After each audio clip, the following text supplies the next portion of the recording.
그의 영광은 하늘보다 높으시도다. 아멘. 시편 113편 1절부터 4절까지 본문입니다. 할렐루야 여호와의 종들아 찬양하라. 할렐루야 여호와의 종들아 찬양하라 라고 하는 말씀의 제목입니다. 자, 113편 우리가 만나는데요. 특징이 하나 있네요. 111편, 112편과 함께 할렐루야라는 말로 시작하고 있습니다. 할렐루야. 우리가 교회 다니면서 가장 많이 사용하는 단어 중에 하나일 텐데 그 뜻은 여호와를 찬양하라라는 뜻을 가지고 있습니다. 따라서 노래할 때 할렐루야를 가장 많이 사용하지요. 또 서로 간에 인사할 때 할렐루야 이렇게 인사합니다. 또는 하나님이 하시는 일을 목격하거나 증거했을 때 그것에 대한 놀라움, 감탄사 등을 사용할 때 우리는 할렐루야라고 말하고 있습니다. 자, 그럼 할렐루야의 본질이 이렇게 입으로 말하는 인사말이나 노래할 때 쓰는 노래의 가사나 사람들이 나타내는 감정을 나타내는 말 정도로 사용하는 것으로 끝나는 것인가? 자, 원래 할렐루야는 우리가 입으로 고백하는 것은 말로만, 입술로만 고백하는 것이 아니라 우리가 하나님의 성질로 바뀌어졌기 때문에 나타나는 하나의 결과물에 불과한 것이죠.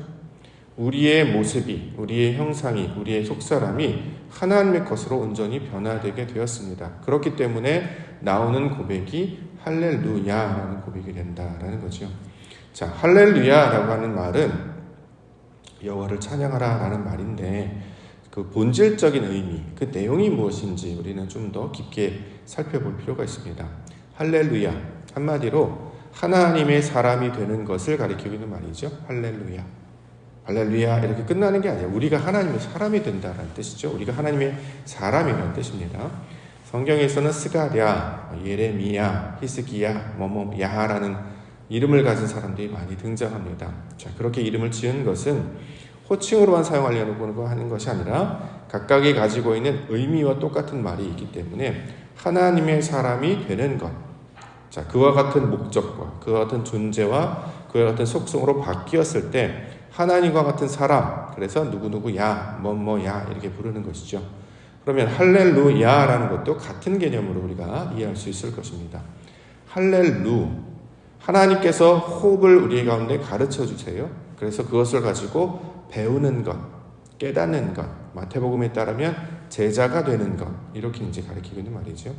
자, 하나님의 것이 무엇인지를 깨닫기 시작함으로 하나님이 보이시는 것들을 통해서 하나님을 점점점 배워 알아가는 것입니다. 이걸 할렐루라고 이야기하고 그 배우는 자를 통해서 마침내 하나님의 형상의 그 지경까지 하나님의 그 충만한 상태의 지경까지 다다르게 되는 것, 이것을 할렐루야가 가지고 있는 단어의 의미로 가르쳐주고 있습니다.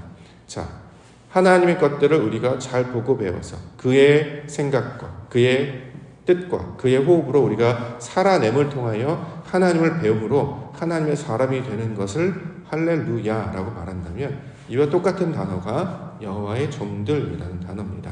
중간에 나오는 여호와의 종들아 찬양하라 이렇게 기록하고 있죠. 종들이라는 단어 이전에도 계속 설명을 하고 있는데 우리는 지금까지 종들이라는 표현을 노예, 하인 등으로 이제 많이 사용을 해왔습니다. 그래서 이제 영어로 이제 의미를 살펴보면 servant라는 개념으로 많이 이해를 해왔죠. 일하다, 섬기다의 뜻을 가지고 있기 때문입니다.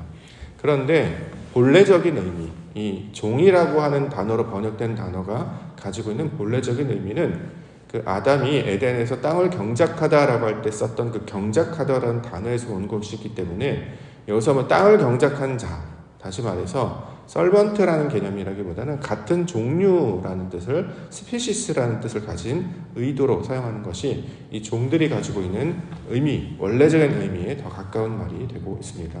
그러므로 여호와의 종들이라고 하는 것은 하나님이 사용하시는 노예, 하나님이 부르시는 종들, 하나님이 부르시는 하인들을 가리키는 말이 아니라 여호와의 성분과 똑같은 자들이라는 뜻이다라는 거죠. 그걸 여호와의 종들이다 이렇게 지금 표현하고 있습니다. 다시 말해 우리가 하나님의 사람이 되는 것입니다. 그렇기 때문에 이걸 할렐루야라고 한다. 자, 이렇게 설명할 수 있는 것이죠. 그 다음에 이어져 나오는 단어 여호와의 이름을 찬양하라. 여호와의 이름도 마찬가지죠. 호칭을 가리키는 말이 아니라 여호와의 이름이라고 하는 것은 진리를 나타내는 말입니다. 여호와라고 하는 말씀의 의도, 그 뜻이 무엇인지를 알게 되는 것. 그래서 땅에 있는 말로 이해하는 것이 아니라 하나님이 주시는 뜻, 하늘의 뜻으로 여호와의 속성을 깨닫는 것. 그래서 이것을 진리라고 말하고 다른 말로는 이제 그리스도라고 부르죠. 그렇게 하나님의 뜻을 온전히 깨닫는 지경까지 나아가는 것을 여호와의 이름이라고 이야기하는데 이게 결국 할렐루야의 뜻과 똑같다. 자, 이렇게 우리가 이 말씀을 풀어서 이해할 수 있습니다. 자, 요약하면 할렐루야는 하나님의 사람이 되는 것입니다. 하나님께서 원하시는 그 뜻대로 아버지의 형상대로 우리의 속사람이 변화되는 거예요. 입술만, 우리 겉모양만 바뀌는 것이 아니라 속사람, 마음이 바뀌는 거죠. 존재가 바뀌고 그래서 마음이 완전히 달라지게 되는 것입니다. 우리가 2023년도 우리 교회 선언의 첫 번째 주제를 믿음으로 본이 되는 교회 이렇게 이야기하면서 우리 붙잡고 있는데 그리스도 예수를 본받는 것, 이것이 이제 본의 궁극적인 주제지요. 이처럼 하나님의 사람, 하나님의 속성과 성분을 똑같이 가지고 있는 자, 그가 바로 그리스도 예수셨기 때문에 우리가 바로 그리스도 예수를 본받는 자가 되자라는 말의 의도로 2023년도 우리 교회 선언을 믿음으로 본을 받는 교회 이렇게 정했습니다. 자, 이 말씀 우리가 오늘 적용을 해본다면 할렐루야, 믿음으로 본이 되는 사람들이란 뜻이고 하나님을 닮는 사람, 그리스도를 본받는 사람이란 뜻으로 이 말씀을 받을 수 있을 것입니다. 신앙이라고 하는 것, 하나님께서 우리를 부르셔서 우리에게 요구하시는 수준이 어느 지경까지냐라고 말한다면 하나님의 수준까지 다다르도록 우리를 가르치신다는 거죠. 그래서 배우면은 끝이 없다라고 이야기합니다. 태어나서부터 하나님 부르신 그날까지 계속 배우고.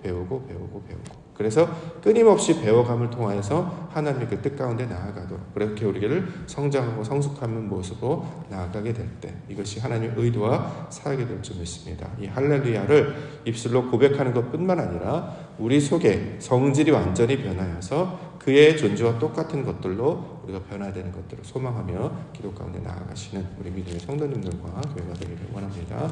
본문의 내용을 보겠습니다. 자, 영원까지 이렇게 설명하고 있네요. 2절. 이제부터 영원까지 여호와의 이름을 찬송할지어다. 자, 이제부터 영원까지 보통 축도할 때 많이 사용하는 표현인데 이제부터 하나님을 만난 그 시점, 하나님의 말씀 내 안에 들어와서 씨가 되는 것, 그 말씀을 품은 상태, 하나님을 깨닫는 그 상태로부터 언제까지냐면 영원까지다 이렇게 얘기합니다. 영원이라고 하는 것은 시간과 공간을 초월한 개념으로 우리가 이것을 받아들이고 있죠.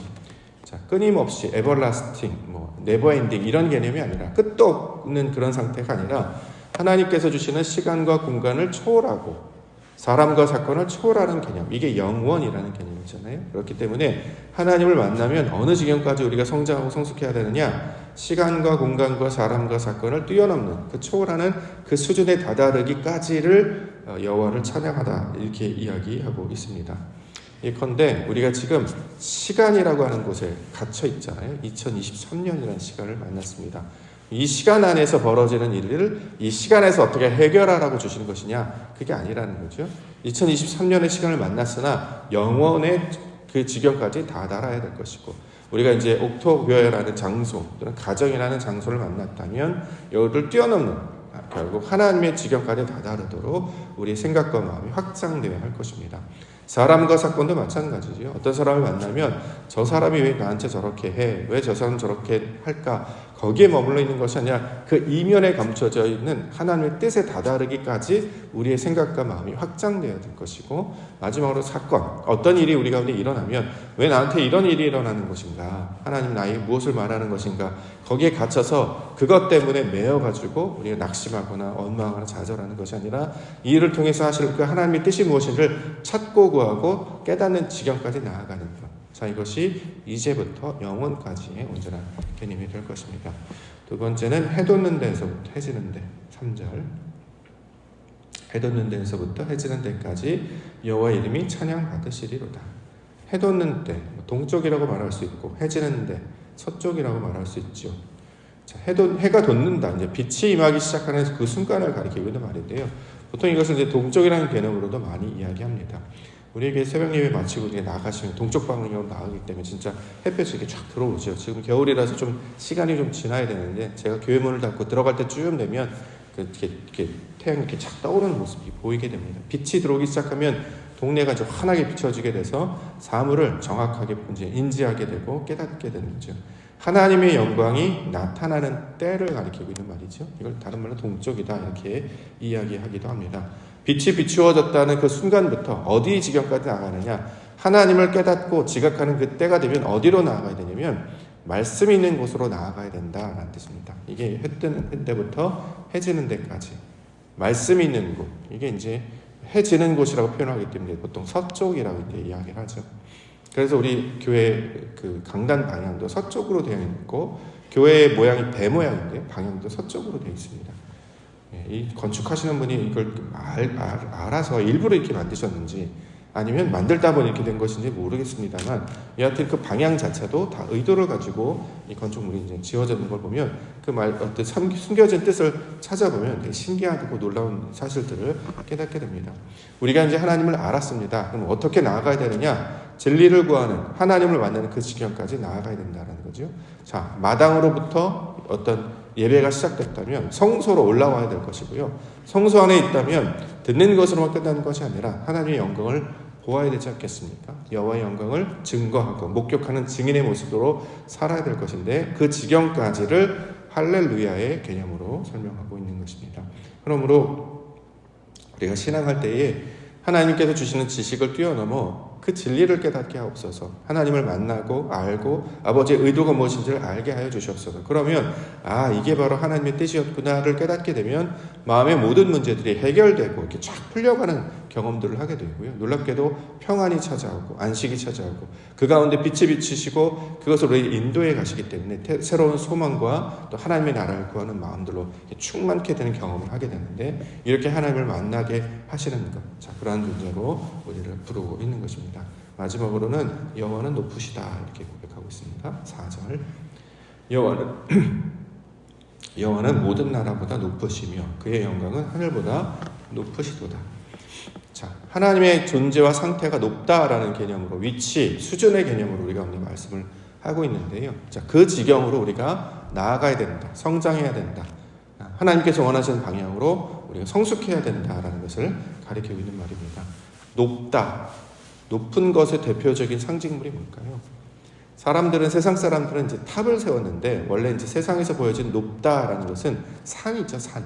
높은 곳은 산입니다. 그래서 시온산, 이스라엘 땅에 가보면 실제 높은 곳은 시온산 정도밖에 없다, 이렇게 얘기합니다. 높다라고 하는 것, 이게 높다라고 하는 것은 하나님의 수준과 지경이 어느 것인지를 알아서 거기로 우리로 나아가도록 하나님이 보여주는 상징물입니다. 그러므로 나의 생각에 머물러 있지 아니하고 하나님의 뜻에 다다르게 되는 것. 그래서 성전이 산에 있죠. 위에 올라가는 것입니다. 우리의 수준과 우리의 어떤 내적인 성장이 하나님의 지경까지 다다르도록, 그래서 거기로 성전에 올라가는 찬양하는 노래가 이제 앞으로 펼쳐지게 될 텐데, 자, 이런 일들을 하고 있는 것은 성전에 올라감을 통하여서 우리의 생각과 우리의 감정과 우리의 태도가 하나님의 수준에 다다르도록 확장되는 개념을 가리키는 말입니다. 높은 곳에 올라가서 실제로 아래를 내려다보면 다 작아 보이고 정말 조그맣게 보이고 문제가 문제로 보이지 않게 되죠. 이런 것과 같은 개념으로 우리의 생각의 범위, 우리의 감정의 범위가 확장되는 것을 가리키고 있는 말입니다. 그래서 원래 하나님께서는 하늘의 뜻을 땅에 이루셨는데, 땅에 이루시는 것을 끝나는 것이 아니라 그 땅의 수준에 있는 자들이 하늘의 지경까지 나아가게 되는 것이죠. 그래서 높은 산을 지나 하늘에까지 나아가게 되는 것. 그래서 하늘은 말씀이라는 뜻을 가지고 있는데, 그 하늘보다 높다라고 지금 이야기하잖아요. 하늘보다 높다. 말씀 그 이전보다 높으신, 다시 말해 영의 상태를 가리키고 있는 말입니다. 하나님은 영이시기 때문에 우리의 수준도 영의 상태에 다다르도록 우리를 가르쳐주고 있습니다. 그래서 우리의 믿음의 수준이 하나님이 가르쳐준 말씀을 지나 그 아버지께서 원하시는 영의 상태로 다다르게 되고, 우리의 영적인 깊이와 높이가 확장되고 넓어지게 되면 이것을 높다라는 개념으로 설명을 하고 있습니다. 자, 이 높다라는 개념을 가진 이 성경의 복음서가 로마서죠. 높다라는 단어에서 온 단어입니다. 로마서 12장 1절, 그러므로 형제들아 내가 하나님의 모든 자비하심으로 너희를 권하노니 너희 몸을 하나님이 기뻐하시는 거룩한 산제물로 드리라. 이는 너희가 드릴 영적 예배니라. 너희는 이 세대를 본받지 말고 오직 마음을 새롭게 함으로 변화를 받아 하나님의 선하시고 기뻐하시고 온전한 뜻이 무엇인지 분별하도록 하라. 자, 이게 이제 로마서에서 지금 주제라고 할 수 있는데, 이 지경까지 나아가도록 우리를 이끄시고 가르치시고 배우게 하셔서 하나님의 수준까지 올라가도록, 이렇게 높아지도록, 사람보다 높아지는 것이 아니라 모든 이들이 하나님의 수준으로 우리가 이제 높아지는 걸 가리키고 있는 말이죠. 그렇기 때문에 우리가 신앙 가운데 적용을 해본다고 하면 우리의 생각은 하나님의 수준까지 다다르게 될 것입니다. 영원까지기 때문에 이 땅에 있는 물질적 수준, 또 이 땅에 있는 이 평면적 2차원의 세계에서 머물러 있는 것이 아니라 하나님이 원하시는 수준까지 나아가도록 우리를 확장시키십니다. 그러면 우리도 큰 사람이 되는 것이죠. 하나님의 사람들이 되는 것입니다. 단순히 거룩하고 또 우리 어떤 죄사함을 받아서 어떤 해결만 받는 것, 문제 해결만 있는 것의 수준에 머물러 있는 것이 아니라 온 것들을 다 품어내는, 그래서 하나님의 수준까지 자라게 되는 하나님의 사람이 되는 것이 결국 성경에서 말하고 있는 하나님의 형상에 대한 모습이 되고 있습니다. 그 모습의 신현화, 현현화, 대오판이라고 할 수 있는 우리에게 나타나신 분이 바로 그리스도 예수시잖아요. 자, 그 모습을 닮아가는 것이 할렐루야의 궁극적인 목적과 뜻이 되고 있습니다. 그리스도 예수를 본받는 자들, 바로 2023년의 시간이 될 줄 믿습니다. 이것 가운데 우리를 허락하여 주신 줄 믿습니다. 2023년도 이 시간과 공간, 사람과 사건으로 동행하여 나아가지만 이 모든 것 가운데 역사하시는 하나님의 그 수준까지 다다르며 그 믿음의 분량까지 성장하며 성숙해 나아가는 믿음의 성도님들과 교회가 되기를 주님의 이름으로 축원합니다. 기도하겠습니다.